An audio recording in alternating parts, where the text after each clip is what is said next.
ఆంధ్రప్రదేశ్ రాష్ట్రంలోని కూటమి ప్రభుత్వ విధానాలపై మాజీ జడ్జి జడ శ్రవణ్ కుమార్ తీవ్ర విమర్శలు చేశారు. గత 10 నెలల్లో 1,00,000 కోట్ల రూపాయల అప్పు చేస్తే ఆర్థిక వ్యవస్థ ఎలా అభివృద్ధి చెందుతుందని ఆయన ప్రశ్నించారు. రాష్ట్ర జీడీపీ, వ్యక్తిగత ఆదాయం పెరగాలంటే సంక్షోభం నుంచి బయటపడాలని, కానీ ప్రస్తుత ప్రభుత్వం ఆ దిశగా కదలకుండా ప్రతీకార రాజకీయాలను మాత్రమే కొనసాగిస్తుందని ఆయన వ్యాఖ్యానించారు. ప్రతిరోజు ఎవరో ఒకరిని అరెస్టు చేసి జైల్లో వేస్తే ఆ రాష్ట్రంలో పెట్టుబడులు పెట్టడానికి ఎవరో ముందుకు వస్తారని శ్రవణ్ కుమార్ ప్రశ్నించారు. పరిశ్రమలు అభివృద్ధి చెందాలంటే ప్రభుత్వ విధానాలు పారదర్శకంగా ఉండాలని, కానీ ప్రస్తుతం రాజకీయం ప్రాముఖ్యత సాధిస్తుందని విమర్శించారు. కంపెనీలు రాకపోతే ఉద్యోగ అవకాశాలు పెరగవని, ఉద్యోగాలు లేకపోతే ప్రజల జీవన ప్రమాణాలు కూడా దిగజారుతాయని హెచ్చరించారు. ప్రస్తుత కూటమి ప్రభుత్వ పగ ప్రతీకారం ముసుగులో పాలన సాగిస్తోందని, డబ్బు సంపాదనే ధ్యేయంగా ముందుకెడుతుందని ఆయన ఆరోపించారు. అభివృద్ధి దిశగా చర్యలు తీసుకోకుండా ప్రతిపక్ష నాయకులపై కేసులు పెట్టడం, వాణిజ్య వాతావరణాన్ని దెబ్బతీయడం రాష్ట్ర భవిష్యత్తుపై ప్రతికూల ప్రభావం చూపిస్తుందని ఆయన అభిప్రాయపడ్డారు. రాష్ట్రంలోని పేదరికం తగ్గాలంటే, ఉద్యోగ అవకాశాలు పెరగాలంటే పరిశ్రమలు రావాలని, పెట్టుబడులు ఆకర్షించాల్సిన అవసరం ఉందని శ్రవణ్ కుమార్ తెలిపారు. కానీ ప్రస్తుత ప్రభుత్వం తీసుకుంటున్న నిర్ణయాలు పెట్టుబడిదారులను భయపెడుతున్నాయని, దీని ప్రభావం నేరుగా యువత భవిష్యత్తుపై పడుతుందని ఆయన హెచ్చరించారు. ప్రభుత్వం అభివృద్ధి దిశగా ముందుకు వెళ్లాలంటే పారదర్శకత విధానాలను అవలంబించాలని ఆయన సూచించారు. మొత్తానికి కూటమి ప్రభుత్వ విధానాలపై తీవ్ర విమర్శలు వ్యక్తం చేసిన జడ శ్రవణ్ కుమార్ రాష్ట్ర భవిష్యత్తుపై ఆందోళన వ్యక్తం చేశారు. అభివృద్ధికి బదులుగా రాజకీయ కక్ష సాధింపు విధానాలను ప్రోత్సహించడం భవిష్యత్తు తరాలకు అప్రయోజనకరమని ఆయన స్పష్టం చేశారు.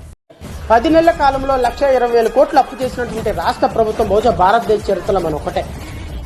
ఈ రోజు రాష్ట్ర ప్రభుత్వంలో కూటమి ప్రభుత్వం పొద్దున్న లెగిస్తే 10 మందిని తీసుకొచ్చి లోపలేస్తుంటే ఇక్కడికి వచ్చి పెట్టుబడి పెట్టే నాయకులు ఎవరుంటారు? పెట్టుబడి పెట్టేవాడు ఎవరుంటాడు? పెట్టుబడి పెట్టడానికి ఏ పారిశ్రామికవేత్త ముందొస్తాడు?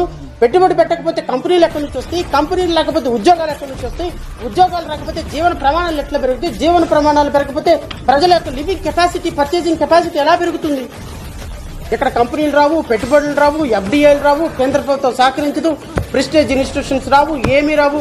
కానీ ఇక్కడ ఉన్నది ఏంటో తెలుసా? పగ, ప్రతీకారం, డబ్బు సంపాదన, న్యాచురల్ రిసోర్సెస్ మొత్తాన్ని ఏ విధంగా అమ్మిపడేసి కోట్లు సంపాదించారు.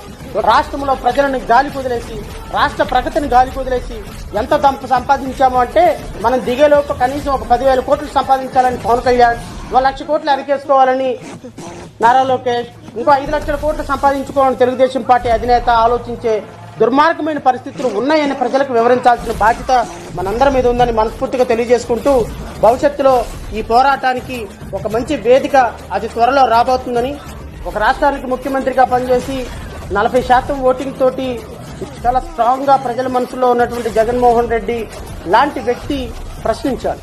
అలాంటి ప్రశ్నించే వాళ్ళని మేము తోడుగా, ప్రతిపక్షాలు అంటే ప్రజల కోసం పనిచేయాలి.